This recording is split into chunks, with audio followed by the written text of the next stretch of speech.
નમસ્કાર, અંશુસ કુકબુકમાં તમારું હાર્દિક સ્વાગત છે। આજે આપણે ફરાળી સુખડી બનાવીશું અને આ ફરાળી સુખડીમાં આપણે તલ અને સૂકા કોપરાનો ઉપયોગ કરીશું। પ્રોટીન, વિટામિન, કેલ્શિયમ અને મિનરલ્સનો ભંડાર છે આ સુખડી અને એમાં આપણે ખાંડ પણ નહીં ઉમેરીએ, એના બદલે ગોળ ઉમેરીશું, જેથી આ સુખડી આપણી ખૂબ જ હેલ્ધી બને, પૌષ્ટિક બને। તો ચાલો શરૂઆત કરીએ। રેસીપી પસંદ આવે તો ચેનલ સબસ્ક્રાઈબ કરજો, વિડીયો લાઈક અને વધારેમાં વધારે શેર કરજો। તો સુખડી બનાવવા માટે તલ, સૂકું કોપરું, ગોળ અને ઘીનો ઉપયોગ કરવાનો છે। સૂકા કોપરાને ઝીણા ટુકડા કરી અને મિક્સર જારમાં ગ્રાઇન્ડ કરી લીધા છે અને તલને આપણે શેકવાના છે। તો પહેલાં ગેસ ઓન કરી અને આપણે તલને શેકીશું। ગેસની ફ્લેમ ધીમી રાખીશું। તો સતત એને ચલાવતા રહીશું। બહુ નથી શેકવાના, બસ એનો દાણો ફૂટવા લાગે ત્યાં સુધી આપણે એને શેકવાના છે।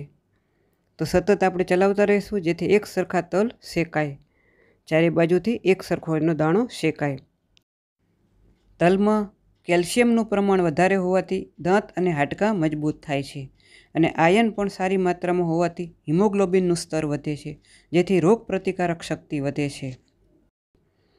તો તલને આપણે શેકી અને પછી ઠંડા કરી અને પછી આપણે એનો અધકચરો પીસવાના છે। તો હવે શેકાઈ ગયા છે, તળતળ ફૂટવા લાગ્યા છે, તો એને આપણે હવે એક પ્લેટમાં લઈ લઈશું અને ઠંડા કરવા દઈશું। તો ઠંડા થઈ જાય પછી આપણે મિક્સર જારમાં લઈ અને એનો દરદરો પાવડર બનાવવાનો છે। એકદમ બારીક પાવડર નહીં, પણ એનો અધકચરો પાવડર કરવાનો છે। અને પાવડર તમે જોઈ શકો છો કે કેવો તલનો આમ ભૂકો થઈ ગયો છે, પાવડર નહીં, બસ આવી રીતના જ આપણે તલને પીસવાના છે। તો હવે એને આપણે સાઈડ પર રાખીશું અને કડાઈમાં આપણે ઘી ઉમેરી દઈશું। આ ગાયના દૂધનું ઘી છે, ખૂબ જ ગુણકારી હોય છે, તો ખાસ આપણે આ ગાયનું દૂધનું ઘી વાપરવું જોઈએ। તો ઘી ગરમ થઈ જાય પછી આપણે ગોળ ઉમેરીશું।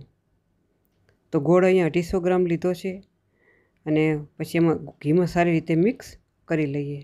મેં કોલ્હાપુરી ગોળ લીધો છે, તમે દેશી ગોળ પણ લઈ શકો। તો ગોળને આપણે ઘીમાં ઓગળવા દઈશું અને અત્યારે પણ ગેસની ફ્લેમ ધીમી જ રાખવાની છે, જેથી આપણી સુખડી એકદમ પોચી બને, સુપર સોફ્ટ બને। તો ગોળ ઓગળી જાય અને ઉપર આવવા લાગે ત્યાં સુધી આપણે એનો પાયો થવા દેવાનો છે, વધારે કડક નથી કરવાનો। તો સતત એને ચલાવતા રહીશું। થોડી વારમાં જ, બસ 4-5 મિનિટમાં જ ગોળ ઉપર આવતો દેખાશે અને આ પ્રોસેસ આપણે ગેસની ધીમી ફ્લેમ પર જ કરવાની છે। તલ અને બીજું આપણે સૂકા કોપરાનું છીણ ઉમેરવાનું છે। તો સૂકા કોપરામાં પણ ઘણા મિનરલ્સ અને વિટામિન્સ રહેલા હોય છે, જે આપણા આરોગ્યને ઘણો ફાયદો કરતા હોય છે, ગુણકારી હોય છે। તો આપણે સતત એને ચલાવતા રહીશું અને બસ 3-4 મિનિટમાં જ ગોળ આપણો પાયો થઈ જશે। તો આ ફરાળી સુખડી ફરાળ હોય કે ન હોય છતાં પણ બનાવી શકાય એવી ટેસ્ટી લાગે છે અને ગમે ત્યારે આપણે શિયાળામાં વધારે ખવાતી હોય છે, પણ છતાં આપણે એને 12 માસ ગમે ત્યારે બનાવી શકીએ।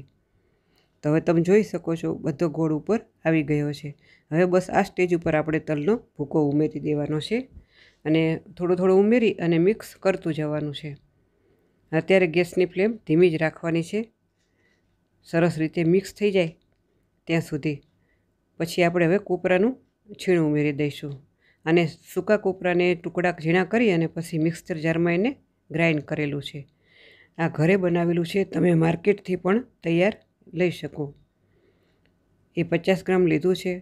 હવે એને પણ સારી રીતે મિક્સ કરી લઈએ અને પછી ઘી લગાવેલી થાળીમાં આપણે એમાં ઉમેરી અને ઠારી દઈએ।